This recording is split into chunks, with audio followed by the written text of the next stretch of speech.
Alabama. At the end of the conversation, she said, Zig, she said, I believe this woman thinks she's got an impossible problem, but I believe you can solve that problem with her in just a few minutes if you will spend that time with her. I said, well, Laurie, tell her to meet me backstage. I'll get there about 10 minutes early. My schedule was such that was about all I had. Well, I got there, and I was on backstage behind the curtain on one side. She spotted me from the other side, and as she walked across the stage, I have never seen as much anger in a human being in my life as I saw in her. She almost started crying when she saw me. She said, oh, I'm just so glad to see you. I got this horrible job. I hate it. I hate everything about it. I hate everybody down there. I mean, you talking about negative nails, she was it. She said, can you help me? Now, understand, I've only got about 10 minutes. So I looked at her, and one thing I have learned, I don't do counseling, but I talk with a lot of people who do, in psychology, psychiatry, and the ministry.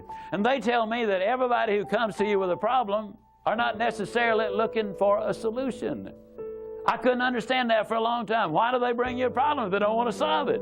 Well, I can tell you why. They want to tell you about it, you about it, you about it, you about it, and you about it. And if you foul up the deal and solve the problem, they can't tell you again, you again.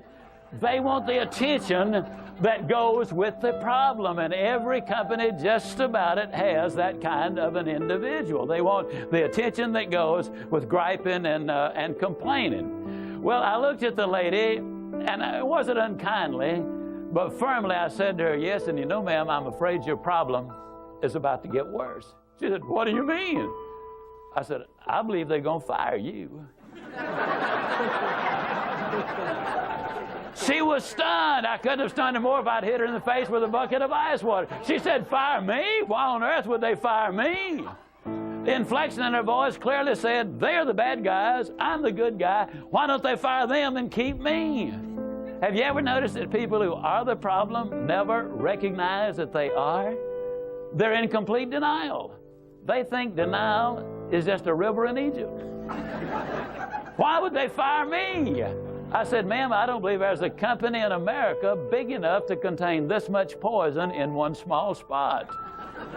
Have you ever noticed that when somebody is about to lose something they've been complaining about, whether it's a car, a home, a mate, a job, or whatever, when all of a sudden it appears they're going to lose them, it takes on brand new value. She looked at me and said, well, what can I do? I said, do you really want to know? She said, yes, I do. That's the reason I came to see you. I came looking for help, but you sure haven't been any help so far. I said, well, ma'am, I've got an idea, and I will absolutely guarantee you it positively, definitely, absolutely will work if you will just do it. She said, I'll try anything within reason. I said, okay, when you get home tonight, all of your household tasks are complete. It's bedtime. Get off in a room right by yourself. Get a sheet of paper out, and at the top of it, write, I like my job because. She interrupted me. She said, that'll be easy. I don't like nothing about that job. Don't like nothing about those people down there. And I said, well, just as a matter of curiosity, do you work there for benevolent reasons, or do they pay you for working there? She said, well, I got to confess, they pay me. And I said, and you don't like to be paid? Oh, she said, yes, I do. I said, okay, tell you what you do. Open your notebook right now. We'll start our list of the things you like about your job. They pay you for working there, and you do like it, don't you? She said, absolutely. But she just stood there. I said, no, open your notebook now, and we'll get busy on the list. She just stood there. I said, ma'am, let me tell you what my experience in life has been. I've discovered that in 100% of the cases, no exceptions, people who won't take step number one never take step number two. You see, she had come to me with an impossible dream. Her dream was that nice Mr. Ziegler was going to solve all of her problems, and she would live happily ever after. But folks, I got news for you. I can't solve her problems. I can't solve your problems. But I will give you some steps that I'll absolutely, definitely, and positively will work for you, as it worked eventually for her. I said, well, ma'am, let me tell you something. Unless you're willing to take step number one right now, it's been nice talking with you. She angrily opened her notebook. Before we got through, there were 22 things she liked about her job. Not only did they pay her for working there, they paid her above average. She had 3 weeks vacation with pay. She had a retirement program. She was in on profit sharing. She had health insurance, life insurance, and accident insurance. She lived less than 10 minutes from home. She was in on management decisions. The company sent her to 3 seminars a year to be paid for. She had her own private office and parking place. 22 things that she liked about her job. Now I said, man, when you get home tonight, everything is finished. Get off in a room right by yourself. Close the doors. Change one word from I like my job to I love my job. Get in front of that mirror. And folks, I cannot say this strongly enough, but I'm going to try. The eyes are the windows of the soul. Look yourself in the eye. And with excitement and enthusiasm, say, I love my job because they pay me for working there. I love my job because they pay me above average for working there. I love my job because I have a wonderful insurance program. I love my job before every one of the statements. You will sleep better that night. You see, there's something hidden in what I'm saying to you now. When she says, I like my job, she's really saying, I'm grateful for my job. And of all of the emotions we can have, according to Hans Selye, the #1 stress specialist in America, the healthiest of all human emotions is gratitude. I said, you go down that list. I like my job. I love my job, rather. That is a way of gratitude. You'll sleep better the first night. Tomorrow morning, when you get up, get back in front of the mirror just before you go to work. Get back in front of the mirror and repeat the process again with excitement and enthusiasm. I love my job because, and take the list with you. Because the reality is, you see, you will have started to change from a fault finder to a good finder. Some people do really find fault like there's a reward for it. They really do. Take the list with you, and you will be able to add to that list, absolutely guaranteed. Do this every morning and every night, and you will have an astonishing recovery from this advanced case of stinking thinking. Now, I didn't say that to her, but I'm saying it to you. That's what it was. It was an advanced case of stinking thinking. Well, 6 weeks later, I was back in Birmingham, Alabama. I was doing a follow-up sales seminar. Now, the lady was not in sales, but she had been listening to my tapes. She had been listening to Automobile University, and she had discovered that everybody sells. Everybody who will ever hear this is in selling. Whether you're a school teacher, a civil service worker, a military personnel, an executive secretary, it doesn't make any difference. What you do, you sell every day of your life. There she was at the sales seminar, seated on the front row, grinning so wide she could have eaten a banana sideways. I'm telling you, you're talking about somebody that was excited. She was turned on. I said, well, how you doing? She grinned even more broadly and said, Mr. Ziegler, I'm doing wonderfully well, and thank you for asking. She said, you cannot believe how much those people down there have changed.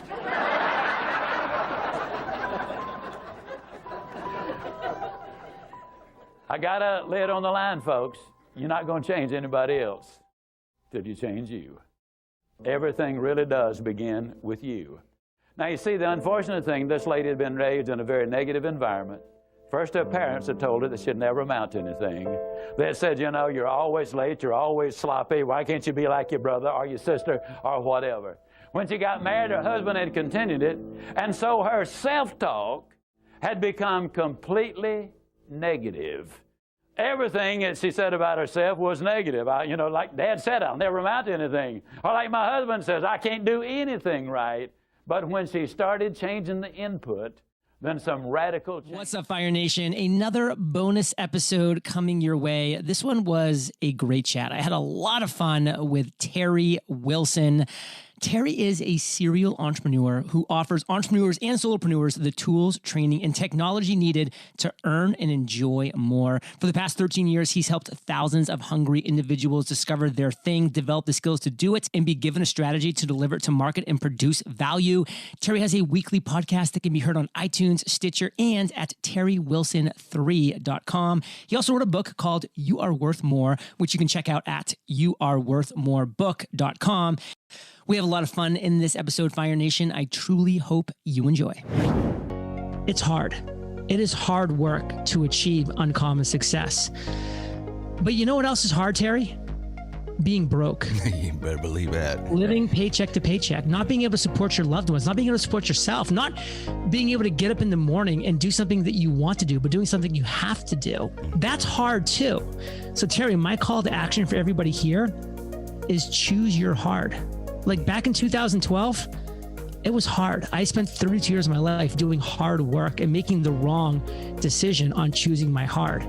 I was going down the wrong path. I wasn't having any success. But then I flipped it and I said, you know what? Building this business, Entrepreneurs on Fire, it's going to be hard work. But the alternative is hard too. So I choose the hard of building a life of freedom, of building a life of choice, of building a life of uncommon success. And that's my call to action to everybody hearing our voices today. Choose your hard. Choose your hard. Boy, I love that. You know, because there's a high cost of low living. And sometimes we think that, you know, we're just going to get out of this easy by taking the path of least resistance. And boy, sometimes the end of that path is just a tiger. I'm telling you, brother, I'm telling you. Identify your big idea. Not be a weak, pale imitation of somebody else's big idea, which most people do. They're like, oh, look at what Terry's doing. He's so successful. Look what John's doing. I'll just copy them. And then you wonder why you fail, because you're a weak, pale imitation of those people and you will never win as a result. You need to come up with your big idea, your zone of fire, and wake up every day on fire, living that life. That is the life that you deserve. Because what at the end of the day do we really want? Freedom. The ability to wake up and do what we want, where we want to do it, with whom we want to do it with. If you have those three things, what more is there in life? And you can give yourself that gift. Just take it. Which is identifying, why are you here? You know, I like to say it this way. You're not a cosmic accident. You didn't show up on planet Earth because lightning struck a mud puddle billions of years later and you crawled out. You're a significant person with a significant reason for being here. There's a reason for you to be here. And once you identify that big idea, as John just said it, life becomes, oh my gosh, becomes unimaginable. Give us another. Go ahead. Just on that point real quick. I mean, I think it's so key for people to understand this, like what Terry is just sharing. There is so much wisdom out there in this world, but there's also so much noise and it's chaotic. And sometimes it's so hard to really cut through all of this and to really get to the meat and potatoes, to really get down to what matters. Does anyone know Terry's story, what Terry did? I do. So Terry sold musical instruments, sold pianos, right? And what was it? Was it 9/11 that created the problem? Yeah. 9/11 creates a problem. Nobody wants to go. There's no money in town anymore. It's a brick and mortar store. Some woman comes up to him in church, some older woman, and she's like, I was thinking about your problem, and the Lord told me you should sell them on the computer. Sell your pianos on the computer. And Terry's like, that's a great idea. I got to get out of here because you're crazy. So, of course, he does it in that sweet way where he says, oh, bless your heart. And Bless your heart. He thinks about it. And then he's like, you know, he told me about the story about, you know, the guy, it's a flood and, you know, you should get out. No, the Lord's going to save me. And at the end, he goes to God and says, why didn't you save me? He's like, I did. You know, I tried. I sent you the news report. I sent you a helicopter. You know. So Terry takes that and he's like, God's telling me what to do here, right? So I should do, that was the message. I should sell these things online. His first thought when the woman tells him that is, how am I gonna, because she said her grandson sold CDs. On eBay. Yeah, Terry's like, how am I, you could just put them, I can't put a stamp on a piano, this is crazy. Drop it in the mailbox. Yeah, so next day, right? The next day he starts sells them out in a week. So he doesn't think about, he doesn't latch on to his idea of I can't ship these things cheaply, right? He just goes past that. He goes, well, what's my first solution? My first solution is I got to sell these things. That's all he's thinking about. He sells out his whole inventory in a week. Then the problem comes to him. How do I get rid of these things? I've now sold them. How do I deliver them? So what would you guys have done? Hire a U-Haul and drive them out there. Yeah, that's what Terry did. Terry got a truck and just was like, well, I'm going to take my brother-in-law. We're going to go around the country. We're going everywhere. And he delivered pianos for 2 weeks. That's amazing. And then, then he's like, oh, and the next thing is I talked to someone. Welcome to TerryWilson3.com.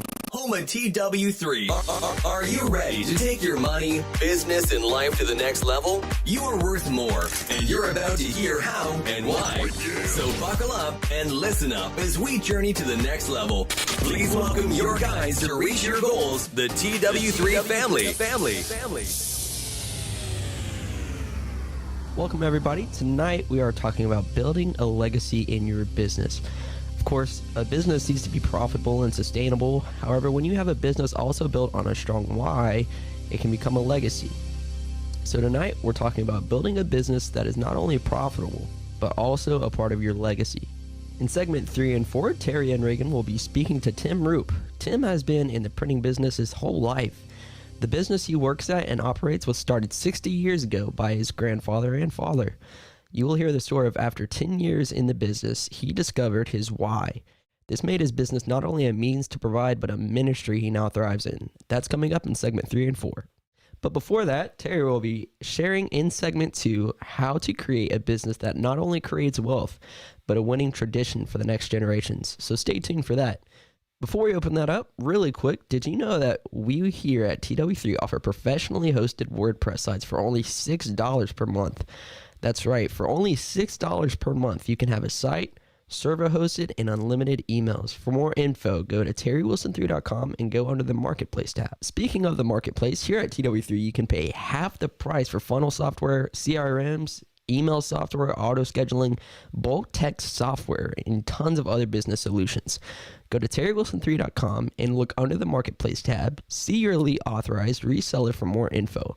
But check it out.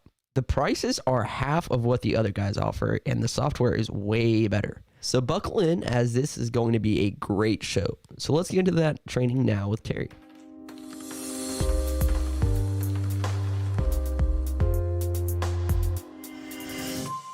Thanks, River. We've got a wonderful show for you tonight. I've got a wonderful interview that I'm about to do here in just a moment.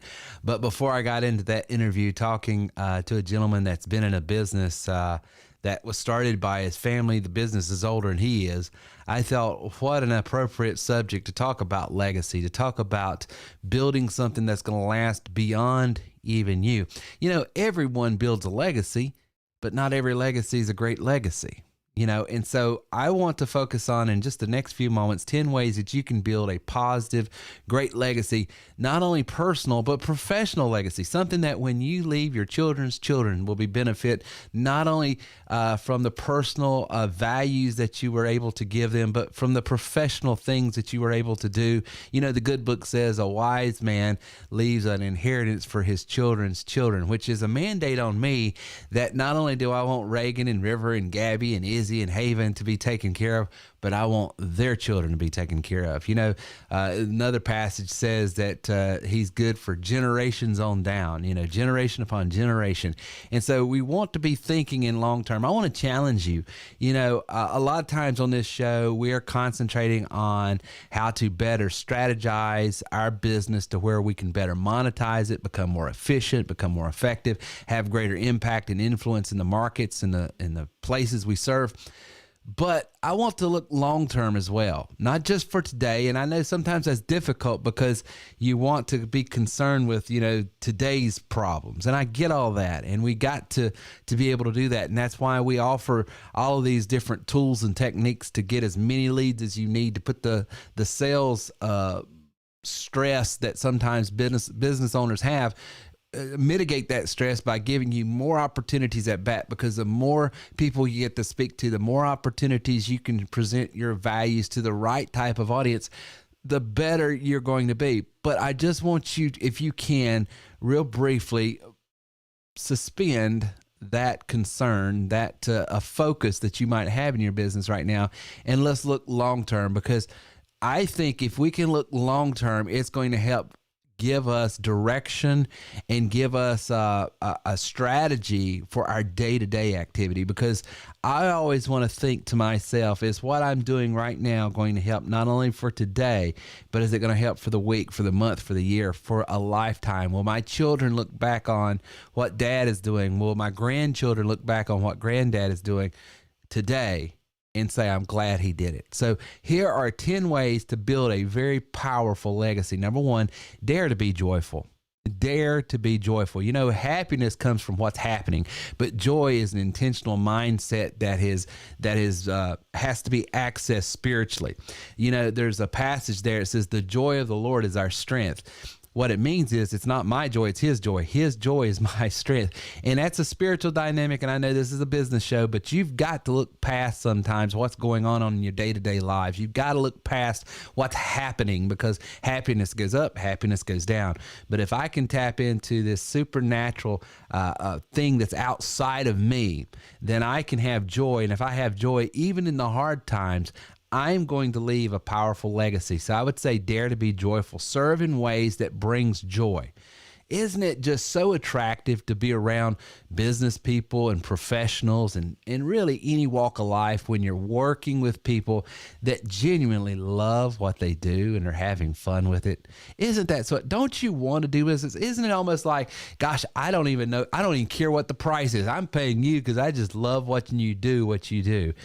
And I'm telling you, with the things that are going on in our world, it's harder and harder to find people that, as the song goes, whistle while they work. So I encourage you, when you're picking up that phone, when you're dealing with that client, when you're dealing with your customers, when you're doing that coaching, when you're doing that sales call, that presentation, when you're doing whatever it is you do in your business, whatever that activity is, dare to be joyful, number one. Number two, monitor your impact on others. Always be listening. Keep your ear to the ground. Don't let ego get in the way. Ask the hard questions. You know, it was just last week I did a sales video that we do in our business. And one of the things I asked my elite members in that, I says, pick it apart. Tell me what's wrong with it. You know, because sometimes we all can get in echo chambers. We all can, you know, assume that everyone around us understands exactly what and how we're trying to present our message. But I have learned that it is beneficial to me in my business, my professional life, and my personal life. Hey, when I said this, what did you hear? When you read this, what did you get from it? It's not because I'm insecure, even though sometimes I can be, sure. But it's more, I want to hear, you know, there's one thing, I know what I'm saying. I know what I intend by it. But I have no clue sometimes how other people are receiving it. So monitor your impact on others. Always get around people that are pulling for you. You know, iron sharpens iron. That's why I love our mastermind. We got a tight-knit group of people that love one another, trust one another, and want to see each other go to the next level. And we allow each other to say, hey, maybe try this. Hey, do this. That's why even though I might be the leader of the group, I'm going, hey, what do you guys think about this? Pick this apart. Tell me. You know, one of them said it's too long. The other one says it's repetitive and redundant. The other one says it's not very distinctive from the other videos that you've done. And so that allowed me to go back to the woodshed and said, okay, I'm going to trim this down by half of what it was. I'm going to add these points. I'm going to strip away these points because I'm trying to add too much. And it made for a better product. And so it's only because I dared to monitor how this was impacting other people. So number two, monitor your impact on others. Number three, develop and maximize your talents, strengths, and skills. Know yourself. There's nothing wrong with saying, hey, I'm just not good at this. I'm just not strong at this. But there's another thing to say, I'm not good at this. I'm not strong at this, but I can be. You see, we all can take our skills, our levels, our abilities up a notch or two. I might not ever be a great professional basketball player. Matter of fact, I know I won't be, especially at age 46. But you know what? I could go from being a couch potato, not even knowing how to dribble anymore, to being able to play a half-court pickup game with people and at least holding my own. I could get to certain levels. No matter what area of life I'm in, I could always improve somewhat. I might not be a pro. And in the areas that I'm strong in presentation, in sales, and in marketing, and in product development, there is no excuse why I should ever stay where I'm at. I should always be growing. You should too. Be a person that is always developing and maximizing your talents, your strengths, and your skills. I'm telling you, you'll leave a deep, deep impact on your friends, your family, and your loved ones. Number four, do what matters now. Everyone who's at the end of life says it goes by fast, and it does. I'm 46 years old, and just yesterday, I was bringing my oldest son home from the hospital. Where does the time go?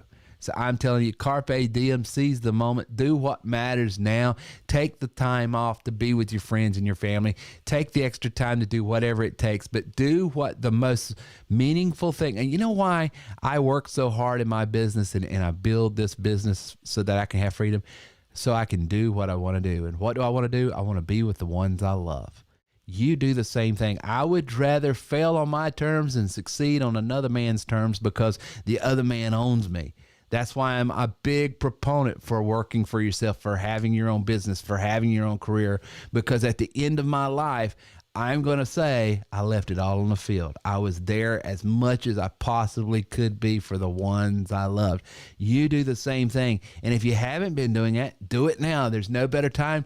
You know, Paul says, forgetting those things that are behind me, I press on and to grab a hold of those things that are ahead of me. You do the same thing. Redeem the time. I'm telling you, there's a special grace for people that says, hey, I wasn't doing this right, but I'm going to start doing it now. I'm telling you, it happens and it will happen for you. Number 5, seize small opportunities. Big may follow. Stop waiting to make a difference. Seize the small opportunities. I used to all the time get upset that I wished I had more opportunities to speak. I would really like to go speak more. And the only opportunities I had was like this little group over here and this little thing over here in a podcast.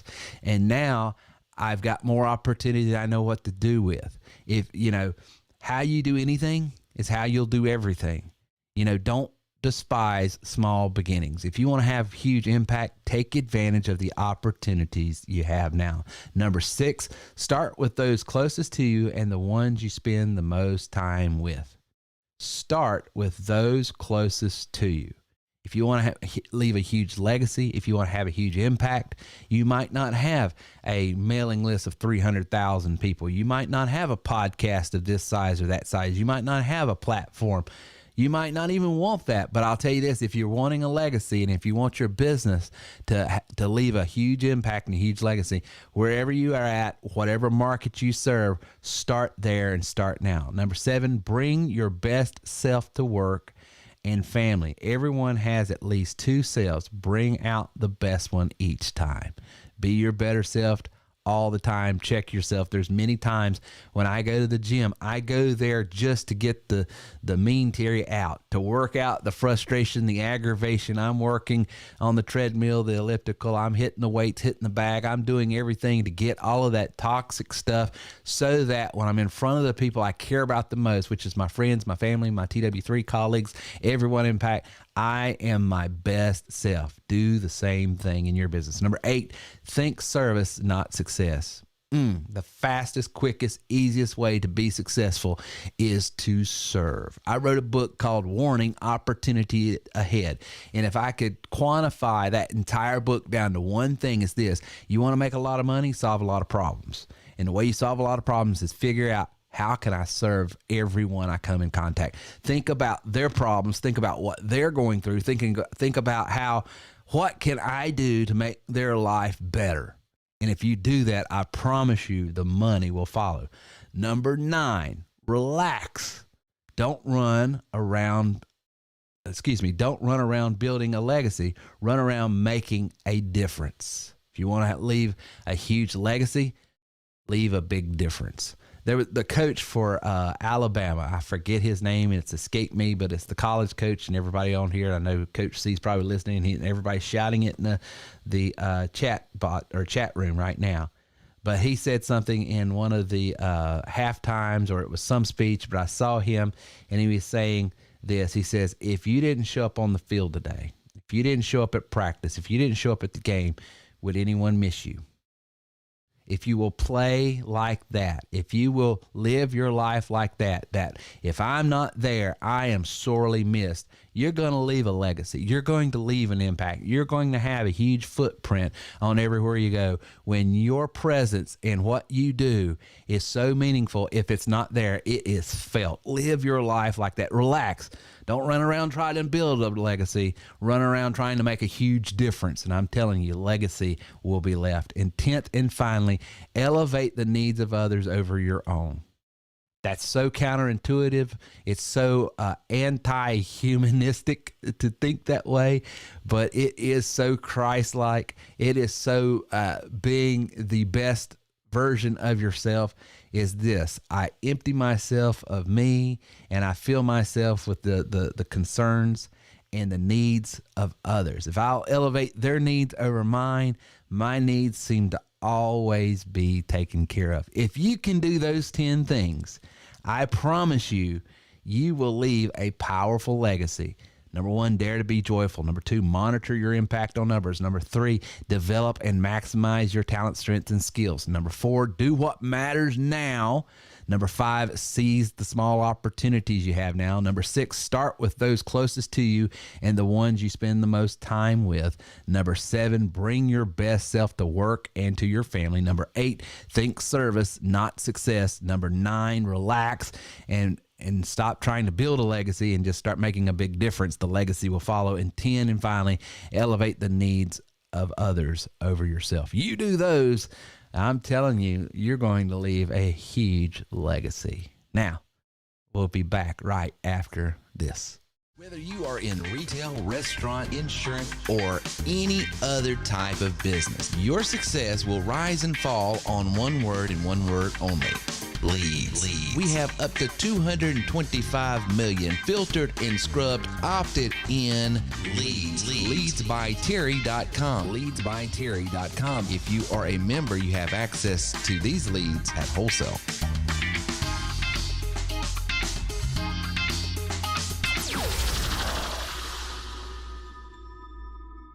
Earners are learners, and leaders are readers. So if you want to go to the next level, you do have to grow to the next level, and that's why I offer free audiobooks at terrywilson3.com/free book. That's terrywilson3.com/free book. When you go over there, you're going to get to try the service out for 30 days free. No obligation, and you get a free audiobook just for checking it out at terrywilson3.com/free book.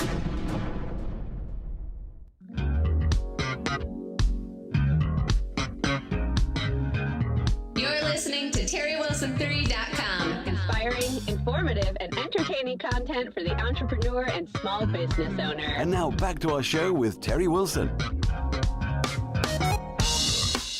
Now, let's get into the interview with Reagan, Terry, and Tim.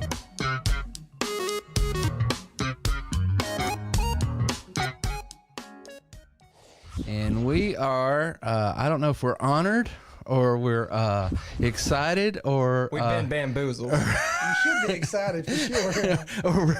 or we're anxiously nervous. I don't know how you would categorize this, but we've got a man, a legend, a way of life in the studio with us all the way down from the big metropolis of Roughtown, Rutherfordton, and Forest City. Is that how you pronounce it? Forest or Far? Nobody there can read, let's be honest. We call it Forest. Well, the man, the legend from LibertyPressOnline.com, Tim Roop. Tim, how you doing? I'm doing great, Terry. How are y'all? Well, we're better now that you're in the studio with us and hanging out with us. Decided to come and give us a little bit of a hard time. Wanted to have you in with us and interview you for our guest or our people that listen to the show and why they still listen. They're still here, though. They're still here. They Valuable information. Well, I hope they believe that. Have you seen the show? Have you watched this show? Gosh, I missed that one. But did want to have you in. You, Liberty Press, it's been in business how long? 60 years. Right at it anyway. 60 years. It's a long time. That thing's been in business longer than you have. That's right. So tell me a little bit about it. How did it get started? Well, my grandfather started the business for my dad.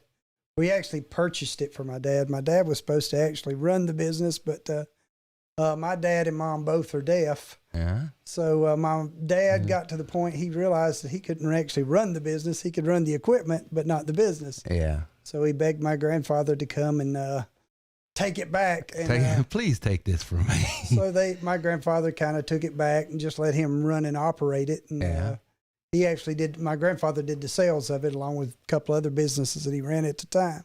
Yeah. So that's how it got started. But my grandfather started for my dad because my dad learned a trade. Right. At that time, when a deaf person graduated, they didn't go to college or whatever. They just learned a trade and then went to work. And so my dad went to work running a press. So he started the business so that your dad would have employment. Exactly. And something to do, and to be able to use the trade and things that he had developed in his training. And now, in 2022, it's got several salespeople, and it's gone through different variations of what you guys do. And at one time, you guys, I remember, would be going back there, and you had these big German printing presses, Heidelberg presses, and all that. And I've always wanted to ask you guys this: you do printing to make money, right? Right. Well, why not just print the money? Well, we did. How do you think we made the money? We did not. I was like, just skip the middle part and just print the money. No, well, that would have probably been profitable until we got caught. Now, I've been told by you, I think it was years ago, that to get the paper that money's printed on, it's got so much of cotton in it. It's got 100% cotton content, and you have to be. You can't buy that type of paper. I love that he knows that. He was like, well, it's 100% cotton, and they only sell it in India, and they locked it off. Right? Well, wasn't you telling me that even paper that has a certain amount, you had to be vetted by the government? Exactly. You can't buy but certain amounts of it. And I mean, honestly, the kind of paper for, they do a lot of different things to money now, so it would be almost impossible. Yeah. But back in the day when they didn't have all the chips and the magnetic stuff, because you can buy cotton paper now, but it's not the same. Yeah. We're not endorsing, by the way. Well, no, but I'm interested. I'm interested. These are the questions that everybody has. Now, let's say, for instance, I wanted to print paper that looked like it came out of like 78, before all this technology, and then I would age it and make it look old. What would all I need to do that? Come by the office and I'll show you. Can I ask a question? I know you've got the question. Yeah, go ahead. What's that smell when best smell on earth? It's my childhood was when you would walk into the the warehouse and you could like get the hint of like the printing presses that had faded or something, and it was subtle, but it was like this sweet smell. Those printing presses, you can't describe it, but it's like huffing gasoline or something. You're like, what is that? That's amazing. It's scary that he loved that smell. Yeah, because a lot of people don't. That smell is alcohol.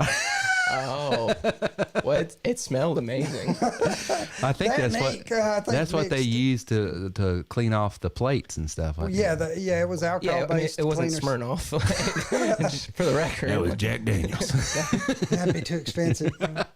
We bought the kind you buy in volume. I think it was a mix of that and then whatever, like when they were running it, it would let off these fumes, unless that's the alcohol. The fumes. Well, I think it was probably the alcohol and the inks that were mixed. It made a really strong, distinctive smell. But I've never smelled anything like that again in my life. And every time it was just like, that is the best smell on earth. Oh, your mother would complain it'd give her headaches. It gave me headaches, but that's the price you pay when it smells that good. But that's the price you pay for good smell. I lived in that environment so long, I never even smelled it. But I could hear customers, they would come in, what is that smell? Some would love it. And some would love it. So most of them hated it.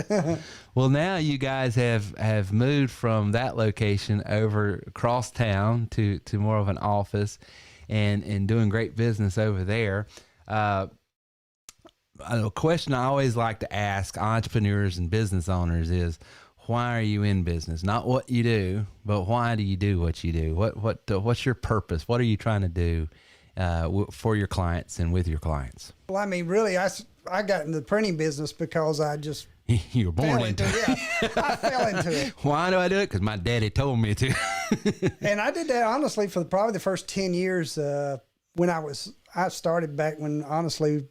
I ran press and stuff, but I don't really consider that. That was probably my education. Yeah. But when I really started is when I graduated college and I started actually selling for the company. And, at that time I did it because of the money. And, I did it for the living. I got married and wanted to provide. But after that, about 10 or 15 years later, honestly, I got into it because I felt like it was a ministry. Yeah. We got involved with some churches, and I actually helped my brother get a church started there in Rock Hill, South Carolina. And we're still holding that against you, by the way. I didn't mean to. It just, I know we had him in Texas. We moved him back. I don't know what we was thinking. Yeah. The sending out was, I think, of God. That We brought him back. But he had actually called me after he had graduated seminary, and he said that God had called him to plant a church, and he was wanting to do some printing. And I said, churches don't use printing. And he said, yeah. He said, the way we were doing it here in Texas, they do. So he came by and he showed me what they were doing. And it was a lot of stuff that we were actually doing for companies and businesses. They were doing postcard mailers and mailing them out with their name, their logos and stuff like that, and introducing people to their church. Right. So I never realized the church would use this method, even though we were doing it for businesses and it was successful. Why not? But it just never dawned on me. So he asked me, he said, man, we're on a really tight budget. What he was saying is he wanted it free, but my family, we don't do things free. Right. We love you, but we love money too. we like to live and eat.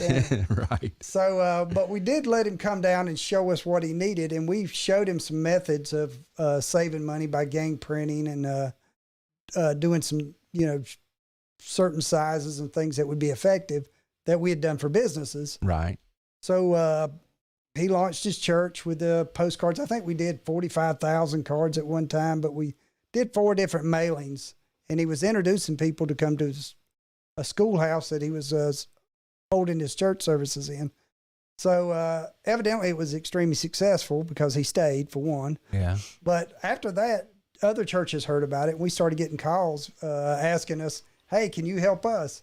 So we kind of grew that part of the ministry, and about the same time, God had been dealing with me on a lot of different things. So about business and about how I was doing money and stuff like that. And so I realized that God could use this business as a ministry for me. Absolutely. So that's what we did. We started that, and we started working with churches on that part of it.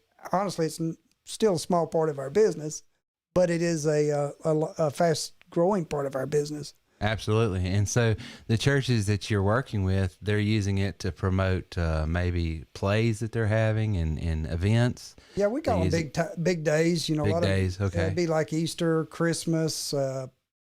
Some of them still do VBS and different type of back to school. A lot of different programs. We usually work with churches, consult when the best time is for their area and for what product that they're trying to push, whether it be a VBS or. So we'll sit down with them and show them different ways that they can do it, because it went from just doing postcards. We can show them how to do door hangers. We actually help them with some multimedia kind of stuff. Right. So it's kind of grown over the last few years. Sure. And you guys, of course, do churches, do businesses, schools, and everything else.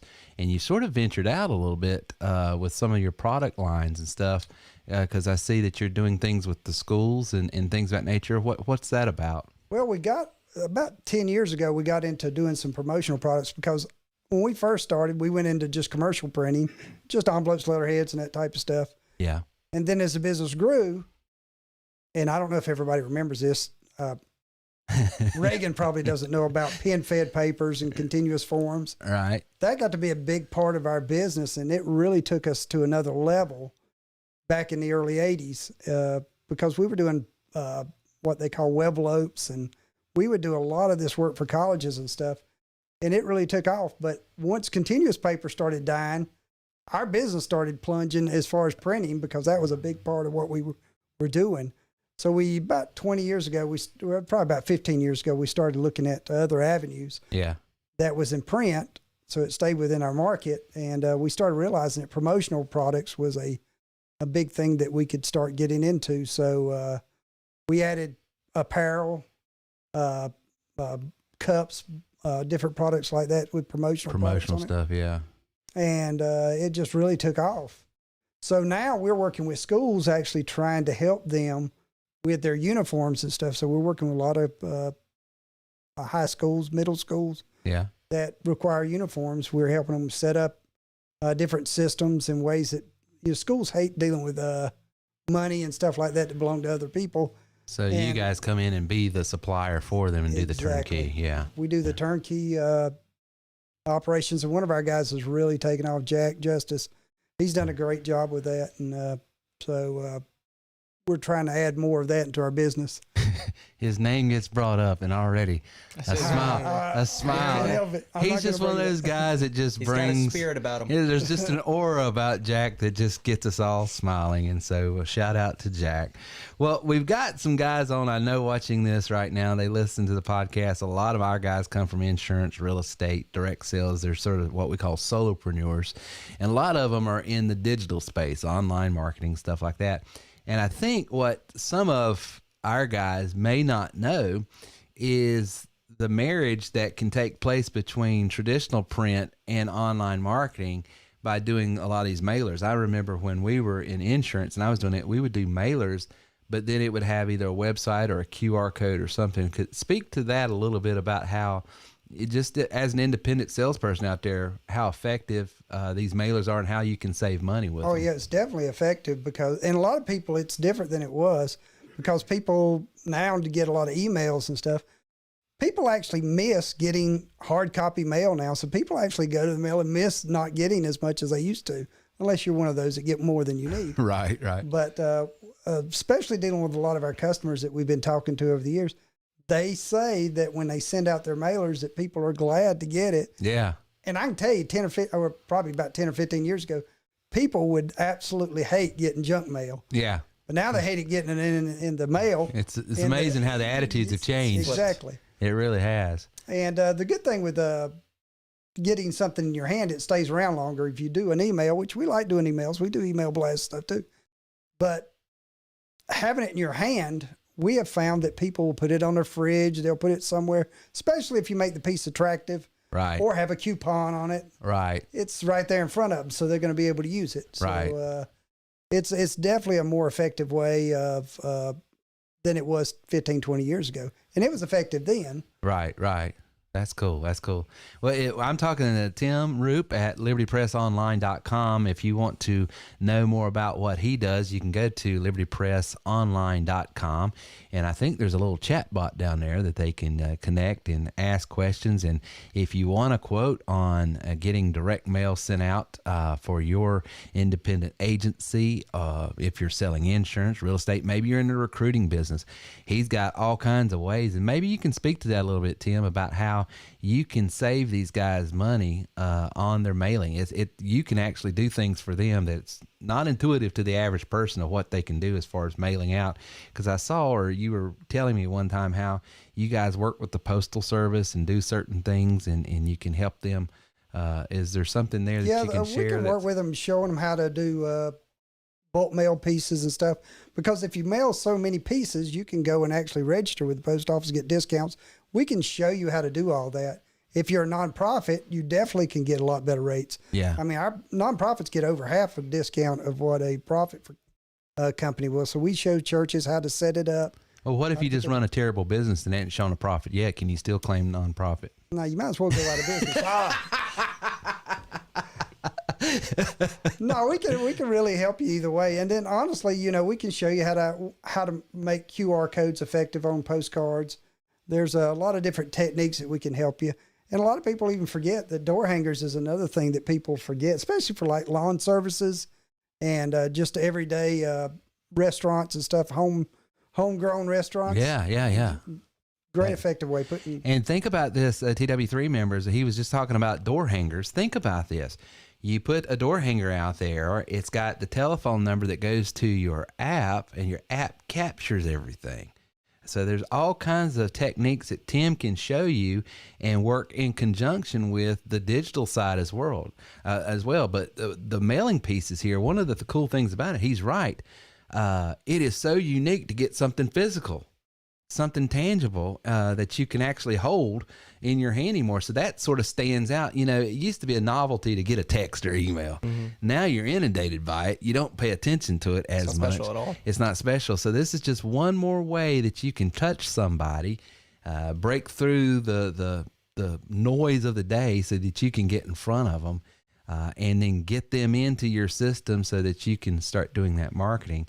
So you TW3 members that are in recruiting, in insurance, in real estate, you've got a restaurant business and all that. This is a way that, one call, you've got them and you've captured them. So that's great. So let me ask you this, Tim. What is a major achievement in your personal or professional life that you are proud about that you'd like to share with our audience? A major achievement. A major achievement. Well, and we want to see the trophy. Well, she's out in the other room. That was probably my biggest achievement. It was a miracle. It was a miracle, proving that he is a salesman. But yeah, I really would say that was probably a major achievement in my life is getting married on my personal side. But and then my kids would be my next. Yeah. But as far as on a business side, honestly, I think I feel like now what I do for a living is a ministry. Yeah. I think my biggest achievement was when I realized that God could use what I did for a living. Doesn't have to be behind a pulpit. Exactly. You know, I did youth ministry for about 10 years alongside with doing the print. But I did realize that print was probably where my calling was. Sure. It definitely wasn't in preaching, but, so I think that was probably the biggest achievement. And honestly, we've dealt probably now to 1,300 churches all over the United States that we work with on a yearly basis. And we hope to grow that this year. So if you're a church out there and need help, just give us a call. That's right. Well, just to piggyback on it, I've been involved in church for many, many years. I still serve it. I'm on staff at mine. But you're right. For years, I was like, well, should I go into ministry full time? Should I try to start a church? Should I do this? And I always felt like what I do over here in the business world just isn't as important. And it occurred to me about 3 years ago, we were at our second conference. Was at the second conference in Greenville, and you and your mother and I was getting on the elevator, and this couple comes up and they're just teared up, crying and talking about all the things that our podcast, the book, and the ministry of TW3 just encouraged him, inspired him, and gave him a tool. And it was at that point, 2018, took me a while to learn this, that as I look back on it, I'm touching and reaching more people doing what I'm doing now than what I could ever do in a small little church wherever in the community. And I'm not disparaging that. I'm not poo-pooing that. But you're right. Well, it's just wherever God calls you. Yeah, you just do what you do where you're doing it. God will use it. It don't have to be. I think so many times we make it's got to look like this, or it's not, But I love that.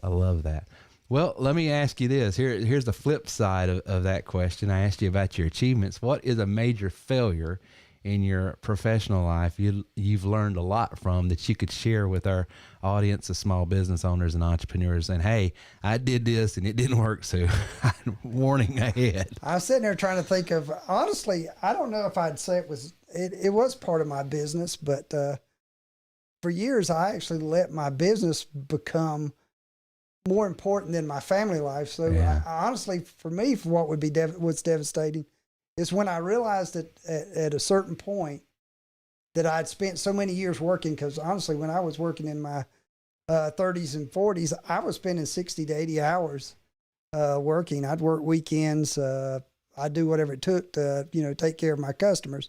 That I neglected my family. Yeah. So, to me, that was probably the most devastating thing, is not being there to see a lot. I mean, I always was there for my kids' games. I always went to the big events. Sure.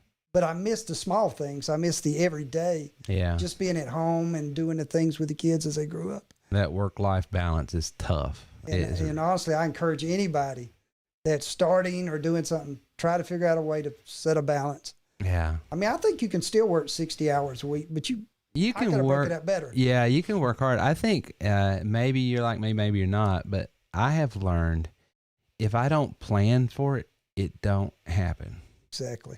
And taking time off has to be planned for, because if it's not planned for, it won't happen. And I'm a poor planner. And you just got to get better at planning. Well, most salespeople are not organized individuals. Exactly. They're just, in the moment. But that's what makes them great salespeople, because they can be in the moment. They can be in the moment with that person. Nothing matters but that person in front of them. Nothing matters but that conversation that they're having. That's what makes them relational. That's what makes them persuasive. That's what makes them like Maybe not good family men, but it makes them terrible at keeping their stuff together. You know, it's not that you didn't want to be with your kids. It's not that it's not that I actively thought, okay, I could build this next web page, or I could go out and spend time with Reagan. I'm gonna build the web. No, it's about, you just get caught up and you're not thinking. Well, you think you can go back to that later, and later never happens. And it's sad. You always think later is going to happen, and it doesn't. And then one day your kids are grown and married. You said, oh, God, I missed those opportunities. So I spend those times now trying to get that back. Yeah. Well, God's got a way of redeeming the time. And he's done that with us and for us, and he'll do that for anybody. But you're right. You have to recognize, make that correction. Don't wait till you're 50 to realize that, guys. Well, don't wait any longer, no matter what age you're at. That's right. Get in it now. Last question. What is the best advice you've ever been given that has had the greatest impact on your business? Man, I'm sitting there thinking of all the different advices I've been given over the years. And, a lot of them are small and some of them seem insignificant, but the only one that really stuck with me, and I don't really know that it was advice, it was just enlightenment. Yeah. It was my grandfather. Yeah. He owned a gas station along with a printing company, and it was a convenience store. So we'd have customers coming in to get gas all the time. Yeah. And when I was in the late 70s and early 80s, I'd have to go out there and pump the gas for customers if they wanted somebody to pump the gas. Right. So I remember one hot summer day that a lady came in, and she'd come in once, twice a week. She came in this old beat up car. The car had rust. Honestly, I don't know how it stayed together. It had so much rust in it. The windows wouldn't open, and the lady didn't have hardly any teeth in her head, and her kids didn't have any teeth in their heads. And the kids never had clothes on. They were always sitting in the car naked or in their underwear or whatever. And she'd asked me to come pump her gas. So naturally, I went out there and pumped her gas. And after I pumped it, she gave me a $5 tip. Now, I'm talking the 70s and 80s now, early 80s. Wow. So $5 is a big deal. Oh, yeah. And I'm sitting ecstatic about that, especially as a 10 or 11-year-old. Yeah. So I go inside, and I put that in my pocket, and I was telling my grandfather, and he said, well, you did good. So about 2 or 3 hours later, another lady comes in. She was driving, I can't even remember what the vehicle was, but it was some kind of fancy car, and she'd always came in. And her family had a lot of money. She had tennis courts at her house that she had built. So she had a lot of money and stuff, and she asked me to pump her gas. So I went out there, and I pumped her gas, and she gives me a quarter. So I said, man, this don't make sense. So I walked back into the store, and I told my grandfather, I said, it doesn't make sense. Miss Mathis gave me $5 and she didn't have no money. And Miss Reynolds, who's got all this money, she gives me a quarter. And I'm 10 or 12. I can't remember exact age, but he said, well, now you know why Miss Reynolds has money, why Miss Mathis is not. And as a 10 or 12-year-old, that was kind of enlightening. My grandfather never said another word. But for whatever reason, that stuck in my head. My grandfather was So the moral of the story is don't leave good tips if you want to have. The moral of the story is, as I thought about it, even though my grandfather never said it, and he was a giving guy. I mean, he gave a lot. Is why? What did he mean by that? Yeah. But it processed in my head that the reason the woman was poor was because she just threw her money away. She didn't have it to give away, and she was throwing it away. Yeah. I mean, I would have been happy with a quarter. Right. I wasn't after I got the $5 and did got a quarter. But your context of benevolence had changed. And even to this day, that always runs through my head, that makes sense, that why people throw money away. And it's always kept me thrifty. Yeah. And my wife's worse than I am, but she never heard the story. She's just thrifty. So I'd like to apologize to every waiting person that's ever waited a table on Tim. Now you know. I am a tipper. I'm messing with you. I never gave that $1,000 tip, but Oh man. Well, Reagan, you got any questions for Timmy? No, I don't have any questions, but it's cool that this is a cool podcast we're having. Just for some primer for everybody else, how because you can edit this. What's the relationship dynamic here? Are we telling people uncle? Yeah. He's your uncle, my brother-in-law. It's not a secret. We just forgot to say it. No. I just didn't know, if that was disclosed or whatever. No, it's cool to see you both here because I remember my introduction to work life was really, honestly, it was you two. I would work for you at 15. I was doing, site stuff, building apps and stuff. From that, went to Chick-fil-A and I was, trying to figure out just to earn some extra money. What's a good hustle? What's something I can do? And I remember, my best friend, lifelong childhood friend is Hunter, his son. Yeah. And your cousin. It's something he doesn't mention, but Tim's also just a hustler. He's gonna. I always equate Tim with he gonna make it happen. Yeah. Like, he's gonna work until it happens. Yeah. And so him and Hunter had a small thing that they were doing. Well, it wasn't small. It was small for me, but they would go and they would pick and they would find, these different items at these different garage sales and yard sales or Goodwill. And then they had their whole online shopping store that they had set up and were making sales every 2 or 3 minutes. It felt like for me. Well, Tim, you've been hustling your whole life because didn't you used to buy cars, fix them up, and resell them? Yeah, I did that when I was in high school. At the beginning of my college, I would just, if I started because I wrecked a car.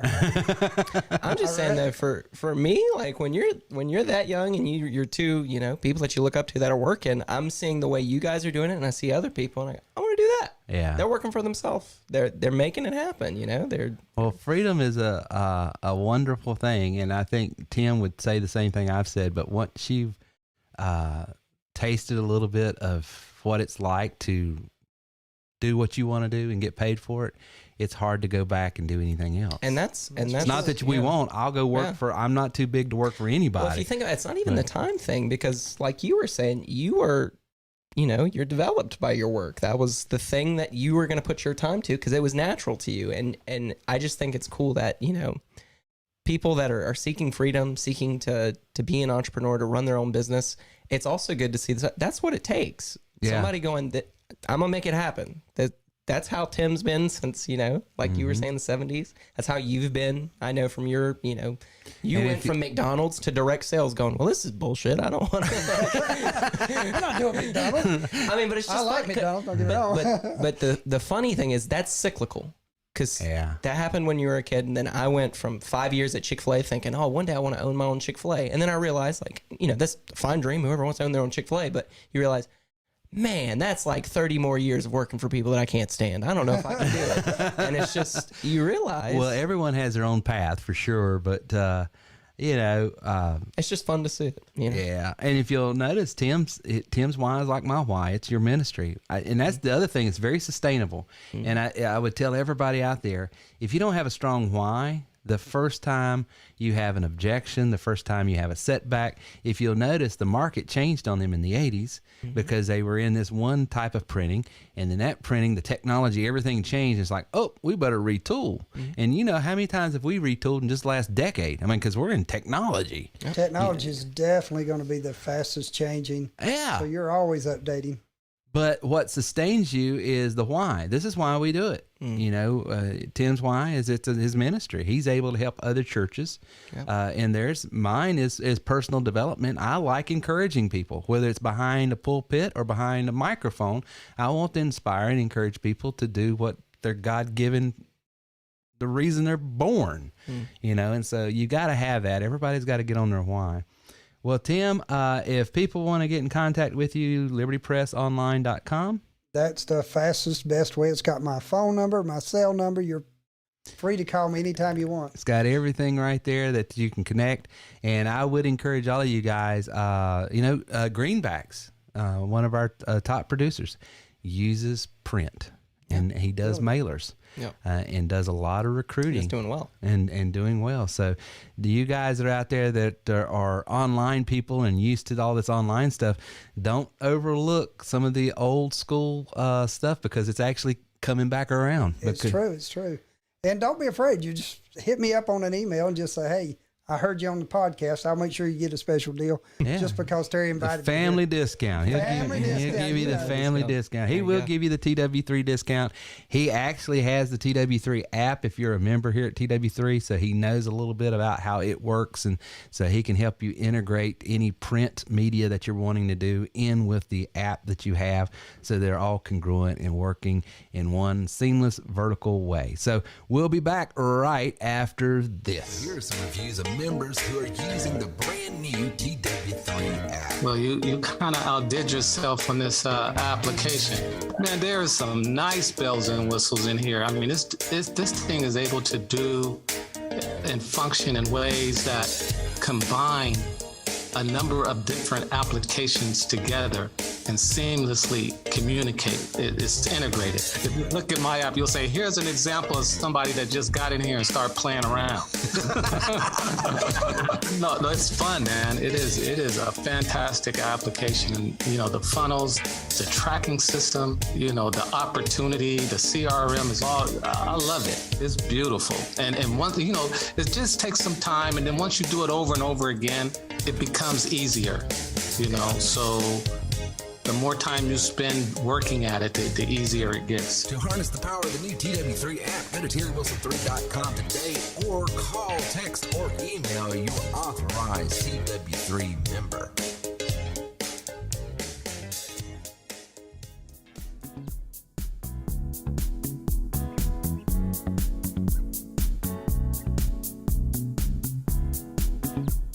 You're listening to TerryWilson3.com. Inspiring, informative, and entertaining content for the entrepreneur and small business owner. And now back to our show with Terry Wilson. All right. Listen, guys, I hope you have enjoyed today's podcast. We have had a great time. I'm telling you, build a legacy. Whatever you do in your business, and if you don't have a business, let me just, right here, real quick. One of the beautiful things about TW3, we have all these tools. We have all this stuff for lead generation, marketing, and to be able to grow any business you want. But if you're out there and you're an entrepreneur, you haven't made that leap yet, let me encourage you, start your side hustle today. We've said it for several different podcasts before this one. The trend that's going on right now, you know, some call it the great resignation. I like to call it the great initiation. People are wanting to get into something that brings meaning to their life, that has something that's more on their terms, that's more congruent with what they're about and what their desires are and their purpose in life. And there's nothing wrong with that. And I'm not telling anyone to jump in head first. But if you're out there and you say, man, I'd really like to have something on my own, there's a reason why companies like McDonald's, Chick-fil-A, these franchise type businesses are so popular. And such attractive investment for someone who wants to start their own thing. And it's because they have a system in place, they have a product in place, they have a strategy in place, they have a business in a box. And so you just sort of plug in. I would challenge you, if you're in that mindset that you're looking for that thing that you can sort of plug and play in, you're right. You've got to have a great product. You got to have a great process, and you got to have people to buy that product. And that's one of the things that we offer here at TW3. And I would just tell you, look at the trends. I mean, the number one selling stock by people that are on the inside, knowing what the regulations are and all that, are in lead generation marketing and business platforms right now. We've talked about that in the last couple episodes. So we've got that in place, lead generation, marketing, the platform. And the other trend that's going on right now is people wanting to work from home on their own terms. We got that. And compare what it would cost you, literally $0 to maybe $100 at most, to get started and having your own platform, and you would be able to earn 2, 3, 10 times as much as the average franchise owner of a McDonald's. So that's the power that we're able, and that's the potential that you have. So I would just tell you, talk to your TW3 recruiter and trainer, ask them questions.